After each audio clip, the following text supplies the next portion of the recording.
The Fifth Word. Presented by Stillafrog. She looked up from the note and smiled. Everything about it was perfect. The context, the wording, the timing, all of it. Coming when nothing in her life had seemed remotely close to perfect, well, at least for the past 2 years. There was also the fact that it had started with a big mistake, so even the irony was perfect. But that, too, paled in comparison to something else.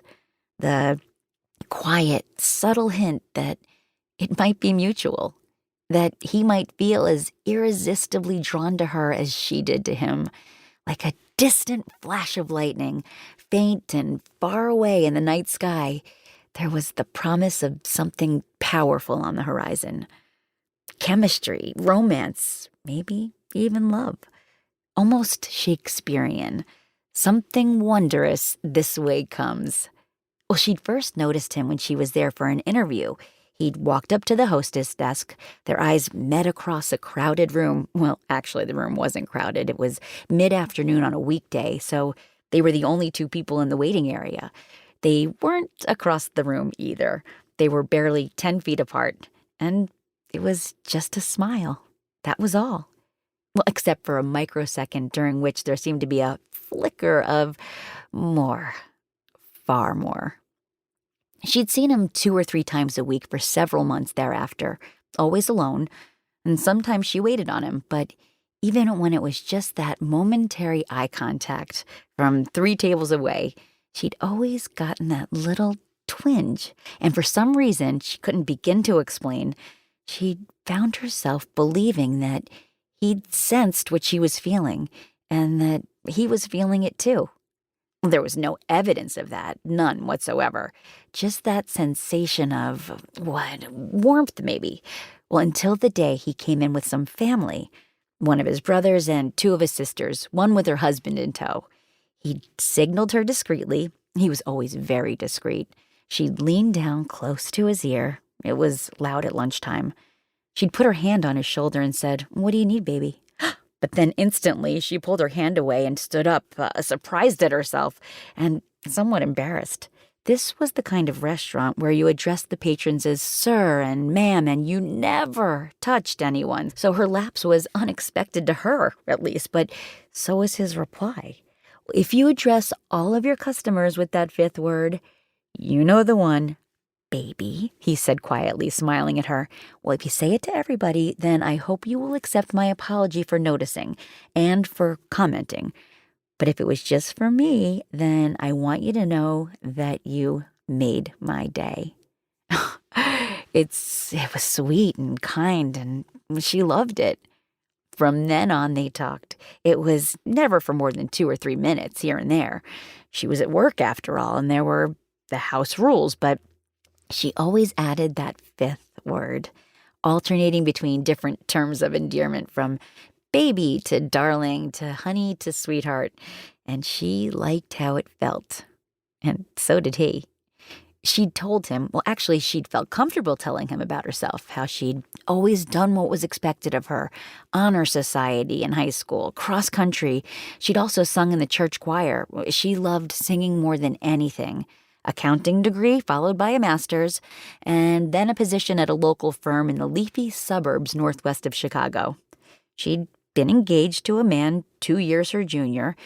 He had a bit of a bad boy edge, loved his Harley, played bass in a band, and harbored dreams of making it big as a rocker, but had no ambitions whatsoever of finding regular, gainful employment. She'd even added that maybe the reason why she'd been attracted to him was because she herself had always been a good girl, never pushing boundaries. So, a man with no future captivates a lady with no past, he'd teased. He made her laugh with that one. He'd frequently made her laugh, and she loved how it felt. That sense of a shared moment, almost like intimacy from afar. She told him that 2 of her college friends had fathers who had died of heart attacks in their 40s, so she'd always gravitated to younger men. But as her 30th birthday approached, she'd found herself thinking about children. Having some, not being engaged to one. Her fiancé was still saying eventually, eventually, and then came COVID. The government mandated lockdowns put half of her firm's clients out of business. She was laid off, and he had yet another excuse to postpone marriage. So, defeated, humiliated, and dead broke, she packed up and moved to Florida to live with her mother. Fortunately, she'd soon gotten a job at the upscale place where she'd met him. Waitressing was not her dream, but the money was good, on par with what she'd netted in Illinois, so she'd quickly gotten her own place. Just a studio, but it was hers.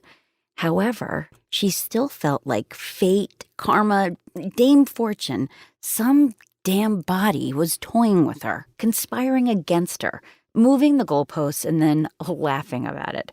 She'd played by the rules, and she'd been rewarded with, well, nothing. Today, however, was her last day. She'd finally gotten an entry-level job with a big company. It wasn't what she wanted, and it certainly wasn't what she'd had, but it might just be a way back into her chosen profession, so she'd taken the leap. He wasn't in her section. However, she saw him. He signaled her over and asked for a pen. Several minutes later, he'd held it up, and she'd come over to retrieve it, and he handed her a folded receipt. "Oh, that's your copy," she said. "Read the back of it." He'd smiled as he got up to leave. So there she was, practically hiding in the empty ladies' room, reading his words one more time. I put this in writing rather than saying anything to you because I didn't want to risk pressuring, embarrassing, or offending you. If it's highly inappropriate, then perhaps you'll just throw it away. Never say anything to anybody about it, and maybe we can pretend that it never happened. I'm laughing, but I honestly mean that. Anyway, I am well aware that you are employed here, which means that you are paid to be nice to me, and I'm also acutely aware that there is a substantial age difference between us. However, I have thoroughly enjoyed every single one of our conversations, brief though they all have been, so if you can get comfortable with the idea, I'd like to try talking for longer, someplace other than where you work. If you might be willing to consider that, please text me or call. And if I've overstepped, then I truly hope that you will accept my sincere apology for having done so. She dialed his number, and when he answered, all she said was, "Yes." "Really?" he replied, and she could hear him smiling. "I'm so glad you called," he continued. "And I'm so glad that you wrote," she told him. "This is my last day, so if you hadn't done it today, we might have never spoken again.